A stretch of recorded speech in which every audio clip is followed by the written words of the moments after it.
여러분 안녕하십니까? 수요일 뉴스투데이 경남입니다. 먼저 오늘의 주요 뉴스부터 보겠습니다. 창원시가 마산 해양신도시를 공공성과 수익성 균형을 맞추고 스마트 기술에 기반한 감성도시로 조성하겠다는 밑그림을 발표했습니다. 김경수 경남지사가 지역 스스로 주도하는 권역별 균형 발전 전략을 제안하면서 광역 대중교통망 확충을 먼저 주문했습니다. 본격적인 벼수확과 수매가 시작됐지만 잦은 비에 태풍까지 겹치면서 지난해보다 작황이 더 좋지 않을 것으로 보입니다. 험한 산지나 우거진 숲속에도 접근이 가능한 경주용 드론이 실종자 수색에 동원되며 좋은 성과를 거두고 있습니다. 축구장 90개 규모의 대규모 인공섬 마산 해양신도시를 스마트 기술에 기반한 감성도시로 만들겠다는 밑그림이 발표됐습니다. 민간 개발을 줄이고 공공개발 면적을 크게 늘려서 공공성과 수익성 모두를 잡겠다는 건데 과제도 적지 않습니다. 신은정 기자가 보도합니다. 마산 앞바다를 매립한 대규모 인공섬인 마산 해양신도시. 2003년 사업 시작 뒤 16년 만인 지난해 말 땅 조성 공사가 끝났습니다. 그 사이 세 차례나 민간 개발을 위한 공모를 했지만 수익성과 공익성 사이에서 답을 찾지 못해 번번이 무산됐습니다. 직접 개발 밑그림을 그린 창원시가 내놓은 방향은 스마트 기술 기반의 세계적인 감성도시.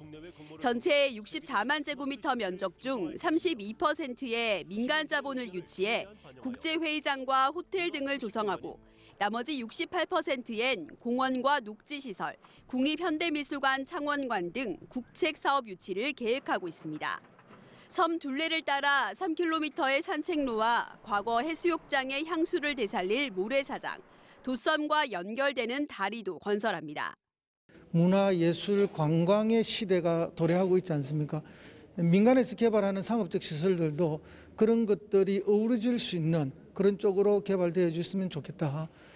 하지만 과제도 적지 않습니다. 당장 공공부문에 유치할 대규모 국책 사업의 예산과 규모가 정확하지 않은 데다 유치의 성공 여부도 장담할 수 없기 때문입니다. 민간 개발로 들어설 오피스텔과 아파트 규모도 미지수. 창원시는 아파트 건설을 최소화하겠다고 밝혔지만 민간 개발로 3,400억 원의 사업비를 회수해야 하는 만큼 여전히 공공성을 유지하며 수익성을 확보하는 게 관건입니다. 한 가지 아쉬운 것은 이 섬 자체에서 쓰는 에너지를 다 그렇게 재생에너지로 충당한다 이러면 아마 국가적으로 또는 국제적으로 관광 요소가 될 겁니다. 내년 초까지 민간 사업자를 선정해 2022년부턴 공공부문 공사에 들어가겠다는 창원시의 계획이 차질 없이 추진될지 또 한 번 시험대에 올랐습니다.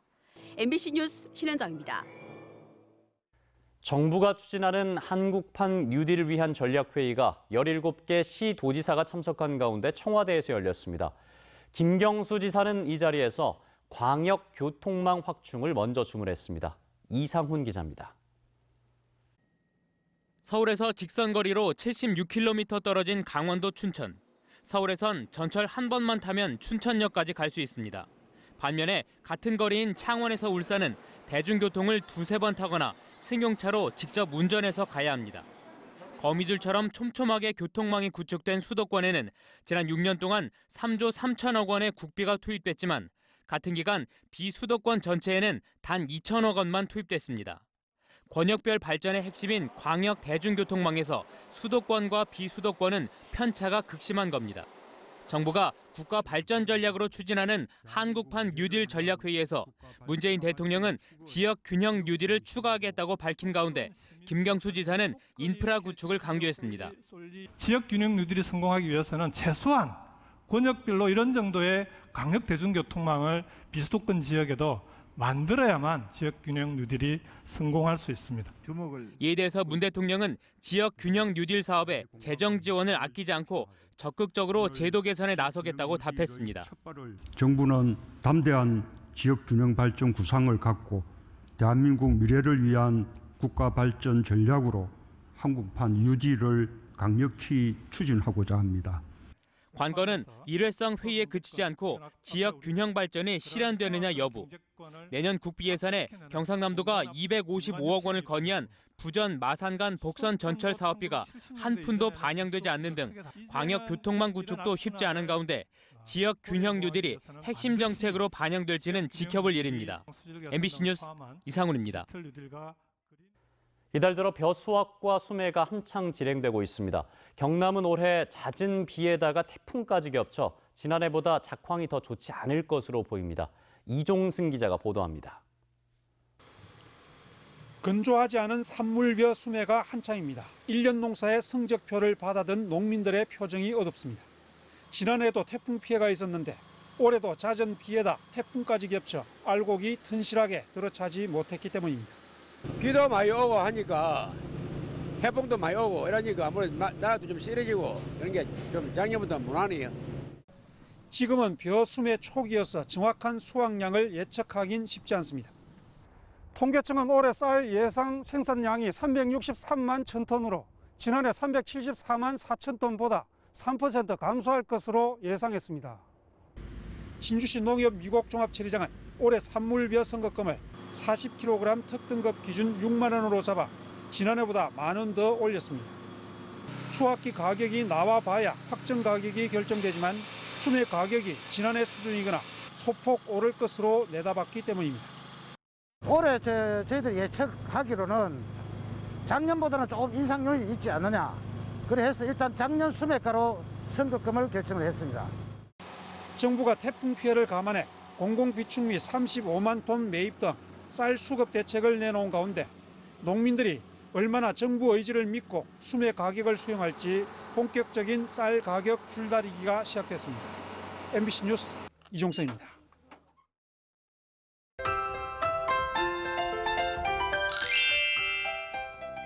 오늘도 어제만큼 쌀쌀한 아침이 되겠습니다. 북서쪽에서 찬 공기가 들어와 경남 내륙을 중심으로 아침 기온이 10도 이하를 보이는 곳이 많은데요. 내일까지 낮은 아침 기온을 보이면서 낮과 밤의 일교차가 크게 나겠습니다. 오늘 창원의 아침 최저 기온 12도, 진주 10도에서 시작하고요. 낮에는 창원 21도, 진주 22도까지 오르겠습니다. 내일 쌀쌀한 아침 공기에 서리가 내리는 곳이 있겠습니다. 지리산과 덕유산, 가야산 등 높은 산지에는 서리가 내리고 얼음이 어는 곳이 있겠는데요. 서리 피해 없도록 각별히 신경 써주시길 바랍니다. 위성영상 보시면 오늘 구름 많다가 오후부터 차차 맑아지겠습니다. 미세먼지 농도는 좋음 수준 보이면서 공기질 깨끗할 것으로 예상됩니다. 오늘 어제와 기온 비슷하며 일교차가 크게 나겠습니다. 아침 기온부터 보시면 밀양 9도, 함안 8도에서 시작하고요. 낮에는 밀양 21도, 양산 23도까지 오르겠습니다. 서부 지역 보시면 거창 7도, 산청 9도에서 시작합니다. 낮에는 거창 20도, 합천은 21도까지 오르겠습니다. 바다의 물결은 최고 2.5m까지 일겠습니다. 내일까지 아침 기온이 낮아 쌀쌀하겠고요. 모레부터는 기온이 조금 오를 것으로 예상됩니다. 날씨 정보였습니다. 최근 실종자 수색 작업에 드론이 많이 쓰이고 있는데요. 특히 기존 드론으로는 접근이 어려운 험한 산지나 우거진 숲속에서는 기동성이 높은 경주용 드론의 활약이 크다고 합니다. 이재경 기자가 취재했습니다. 산 중턱에서 실종자 수색을 위한 경주용 드론이 하늘로 떠오릅니다. 드론은 산 곳곳을 낮게 날며 우거진 나무 사이를 샅샅이 훑고 지나갑니다. 마을 주변 농가 창고 구석구석은 물론 수풀이 무성한 경사면도 꼼꼼히 살피던 드론에 쓰러져 있던 사람이 포착됩니다.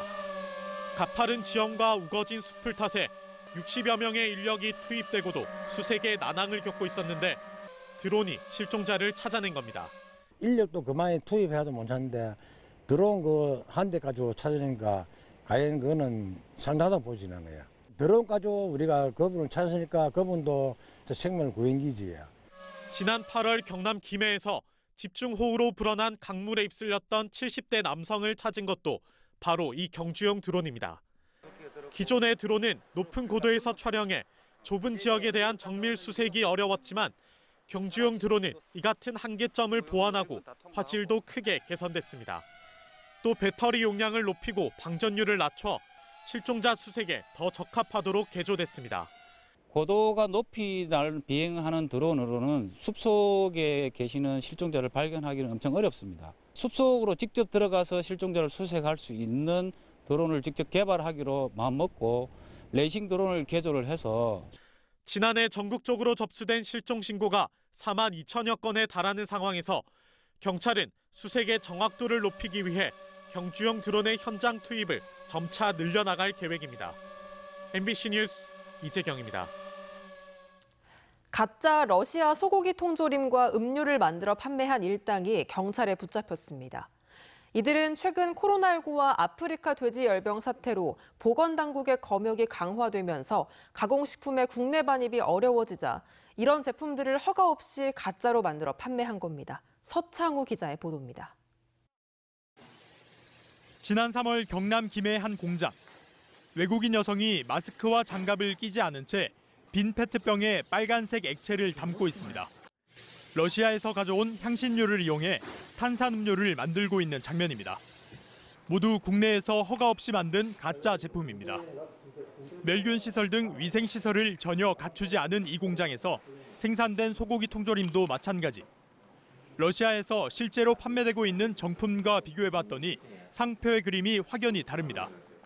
혹시 이런 제품이 있나 싶어 휴대전화에 바코드를 입력하자 다른 제품이 나옵니다. 제조를 도맡았던 러시아인 부부를 비롯한 일당은 무허가 공장에서 이 음료와 통조림을 만들어 경기와 경남 등 전국 25곳의 외국인 식료품점에 납품했습니다.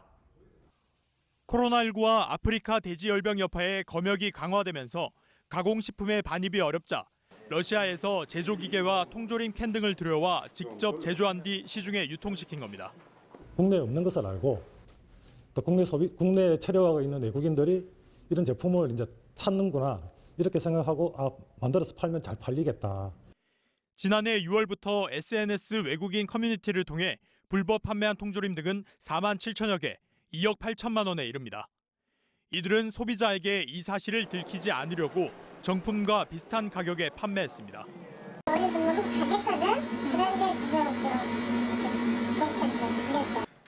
경찰은 러시아인 42살 A씨 등 24명을 불구속 기소 의견으로 검찰에 송치했습니다. MBC 뉴스 서창우입니다. 경남에 마스크 착용 의무화 행정명령이 내려진 가운데 경상남도가 계도 기간을 다음 달까지로 연장하기로 했습니다. 경상남도는 당초 지난 12일까지가 계도 기간이었지만 과태료 부과에 대한 도민의 혼선을 막기 위해 다음 달 12일까지 계도 기간을 연장하고 다음 달 13일부터 최대 10만 원의 과태료를 부과하기로 했습니다. 경상남도 안전체험관이 내년 2월 합천 용주면에 들어섭니다. 현재 공정률 72%인 안전체험관은 7만여 제곱미터 터에 23개 체험시설로 구성되며 모두 179억 원이 투입됩니다. 도는 내년 2월 준공 후 시범 운영을 거쳐 4월에 개관하며 이후 물놀이 안전체험과 어린이 전용 안전체험시설 등 야외 특화시설도 도입할 예정입니다. 2021학년도 경남 공립유치원과 초등학교, 특수학교 교사 임용시험 원서 접수 결과 평균 4.71대 1의 경쟁률을 보였습니다. 경남교육청에 따르면 유치원 교사 104명 모집에 1,100여 명이 지원해 11.45대 1로 가장 높은 경쟁률을 보였고 초등 특수학교 교사가 5.19대 1, 유치원 특수학교 교사가 4.29대 1, 초등학교 교사는 1.66대 1을 기록했습니다. 진주시가 코로나19로 침체된 지역 경제를 활성화하기 위해 오는 19일에 모바일 진주사랑 상품권을 출시합니다. 20억 원 규모로 발행하는 모바일 진주사랑 상품권은 1인 30만 원 한도에서 10% 할인 판매하며 제로페이 가맹점으로 등록된 지역 4천여 개 매장에서 사용할 수 있습니다.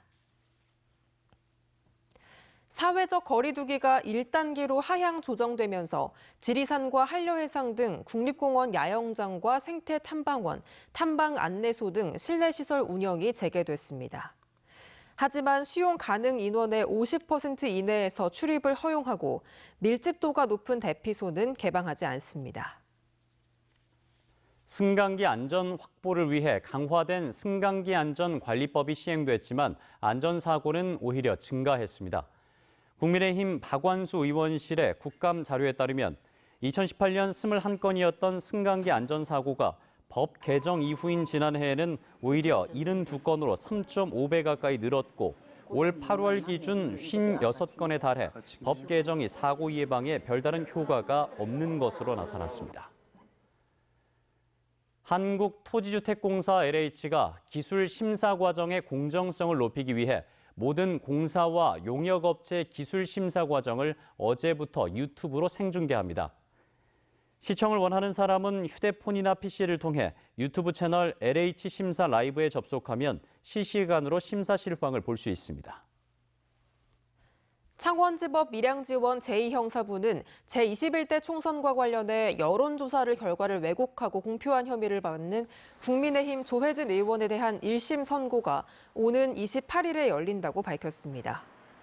조 의원은 선고를 앞두고 한 유튜브 방송에 출연해 홍준표가 무소속으로 나오면 조 예비후보가 이기냐는 진행자의 질문에 크게 이긴다고 답하는 등 여론조사를 왜곡 공표한 혐의를 받고 있습니다.